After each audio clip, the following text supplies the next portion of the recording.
Hello students, कैसे हैं आप लोग। आशा करता हूं कि आप लोग सही होंगे, ठीक होंगे। चलिए मैं आपके साथ एक नया वीडियो लेकर प्रस्तुत हूं। इस वीडियो में हम लोग फोटोसिंथेसिस अर्थात प्रकाश संश्लेषण की बात करेंगे। प्रकाश संश्लेषण एक ऐसी क्रिया है जिसमें स्वपोषी means autotrophic organisms synthesize their own food means वे अपना भोजन खुद बनाते हैं। अपना भोजन बनाने के लिए पेड़ पौधे सूर्य की किरणों, कार्बन डाइऑक्साइड, वाटर की सहायता से ग्लूकोज का निर्माण करता है और साथ ही ऑक्सीजन रिलीज करता है। यह ऑक्सीजन हम सभी जीवों के लिए अत्यंत आवश्यक है क्योंकि ऑक्सीजन के बिना जीवन संभव नहीं है।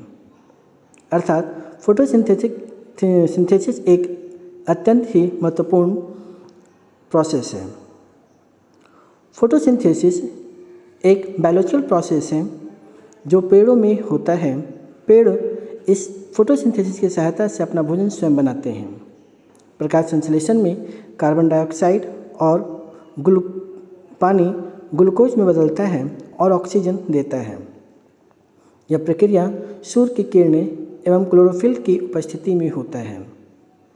पेड़ों में एक ग्रीन पिगमेंट होता है जिसे हम क्लोरोफिल कहते हैं।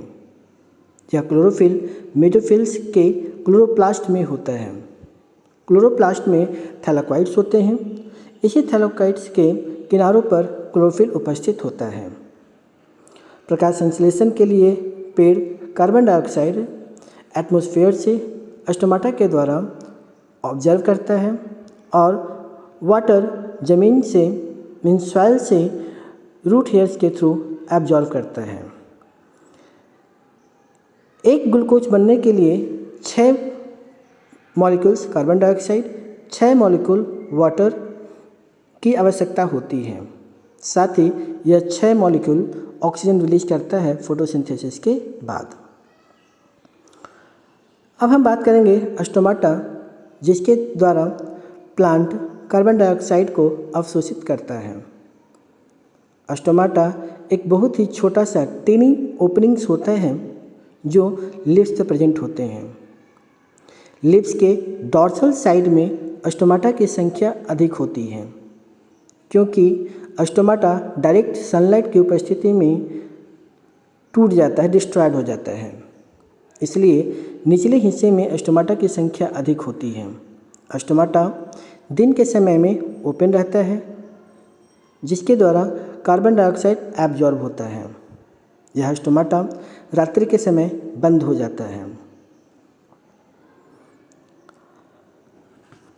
स्टोमाटा एक छोटा सा पेड़ों की सतह पर एक छेद होता है। स्टोमाटा दिन के समय खुलता है जैसा कि मैंने बताया आप लोग को, एवं रात के समय बंद हो जाता है। स्टोमाटा खुलना एवं बंद होना गार्ड कोशिकाओं यानी गार्ड सेल्स नियंत्रित करता है। जब गार्ड सेल्स में वाटर मॉलिक्यूल्स भर जाता है तो गार्ड सेल्स टर्जिड हो जाते हैं, जिस कारण से स्टोमाटा खुल जाता है। रात के समय गार्ड सेल से वाटर बाहर निकल जाता है जिसके कारण स्टोमाटा फ्लैसिड हो जाता है और स्टोमाटा बंद हो जाता है। फोटोसिंथेसिस के दौरान ग्लूकोज का फॉर्मेशन होता है और यह ग्लूकोज विभिन्न न्यूट्रिएंट्स में बदल जाता है। अब हम बात करेंगे ग्लूकोज के भविष्य आफ्टर द सिंथेसिस मीन्स बनने के बाद ग्लूकोज का क्या होता है। ग्लूकोज बनने के कुछ समय तक पत्तियों में स्टार्च के रूप में जमा रहता है, लेकिन कुछ समय बाद अर्थात रात्रि में यह ग्लूकोज अगेन ग्लूकोज में बदलकर दूसरे स्थानों पे स्थानांतरित हो जाता है। कुछ ग्लूकोज प्रोटीन्स में, विटामिन्स में और वसा में बदल जाता है। नाउ प्रकाश संश्लेषण यानी फोटोसिंथेसिस की प्रक्रिया 2 फेजों में संपन्न होता है। पहला फेज लाइट डिपेंडेंट फेज कहते हैं, जिसे हम वह फेज जो प्रकाश पर निर्भर करता है, सूर्य के प्रकाश पर निर्भर करता है, और दूसरा लाइट इंडिपेंडेंट रिएक्शन जो कि प्रकाश की उपस्थिति पर निर्भर नहीं करता है। लाइट डिपेंडेंट रिएक्शन ऐसा रिएक्शन है जिसमें वाटर मॉलिक्यूल का स्प्लिटिंग होता है, अर्थात वाटर मॉलिक्यूल का अपघटन होता है। जल अपघटित होकर H+ आयन और OH आयन देता है। यह H+ आयन NADPH का फॉर्मेशन करता है और OH आयन से जल में और ऑक्सीजन बनाता है। लाइट डिपेंडेंट रिएक्शंस में ATP एवं ऑक्सीजन का निर्माण होता है और लाइट रिएक्शंस में जो NADPH ATP बनता है वह डार्क रिएक्शंस में उपयोग में लाया जाता है। आप लोग से प्राय क्वेश्चन पूछा जाता है कि एटमॉस्फेयर में निकलने वाला ऑक्सीजन कहाँ से आता है, तो हमेशा याद रखिएगा कि प्रकाश संश्लेषण के दौरान जो ऑक्सीजन निकलता है वह जल से अर्थात वाटर से आता है। दूसरा रिएक्शन है लाइट डिपेंडेंट रिएक्शन। यह रिएक्शन लाइट पे डिपेंड नहीं करता है और यह रिएक्शन लाइट डिपेंडेंट रिएक्शंस के पैरेलल चलता है। इस फेज में ग्लूकोज का फॉर्मेशन होता है। अब हम बात करेंगे कि वह क्या कारक है जो प्रकाश संश्लेषण को प्रभावित करता है। पहला है लाइट इंटेंसिटी।